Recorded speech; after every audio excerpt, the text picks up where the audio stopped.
Sa ngalan ng Ama, at ng Anak, at ng Diyos Espiritu Santo. Amen. Amang mapagmahal, pinupuri at dinadakila ka namin. Nagpapasalamat po kami sa mga biyayang pinagkaloob mo sa amin, sa buong pamilya, sa aming komunidad, sa mga pang-araw-araw na grasya at sa aming mga pangangailangan. Taos-puso po kami nagpapasalamat sa mga biyaya ng buong taon na nagpatibay ng aming pagmamahalan at ng pagiging matatag sa mga gitna ng pagsubok, sa galak at lungkot, na nagpatibay ng aming pananampalataya at pananalig sa iyo, o aming Diyos. Pinagdarasal po namin ng may kababaang loob ang taon na ito.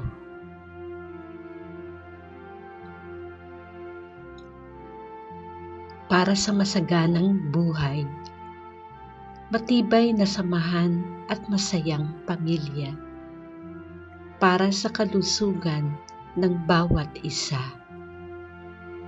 paggaling sa anumang karamdaman, pagpapatawad sa bawat isa, maunlad na kabuhayan at ng aming bayan, at mapayapang mundo.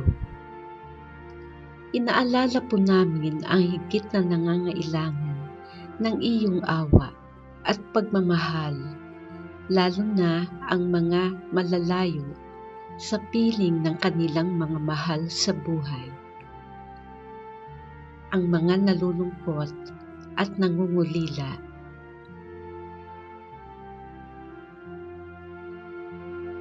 Bigyan mo rin po kami ng kaliwanagan ng pag-iisip sa bawat desisyon na aming gagawin sa taon na ito.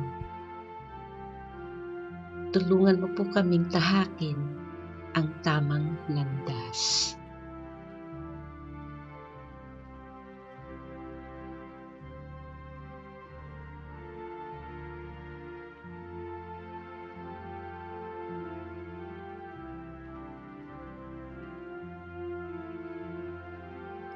Ang lahat ay aming hinihiling sa ngalan ni Jesus.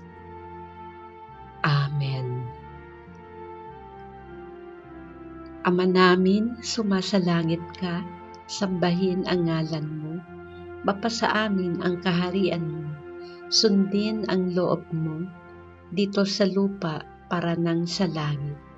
Bigyan mo kami ngayon ng aming kakanin sa araw-araw, at patawarin mo ang aming mga sala, para ng pagpapatawad namin sa mga nagkakasala sa amin. At huwag mo kaming ipahintulot sa tukso, at iadya mo kami sa lahat ng masama. Amen. Aba, Ginoong Maria, napupuno ka ng grasya. Ang Panginoong Diyos ay sumasayo. Bukod kang pinagpala sa babaeng lahat, at pinagpala naman ang iyong anak na si Jesus. Santa Maria, Ina ng Diyos, ipanalangin mo kaming makasalanan, ngayon at kung kami mamamatay. Amen.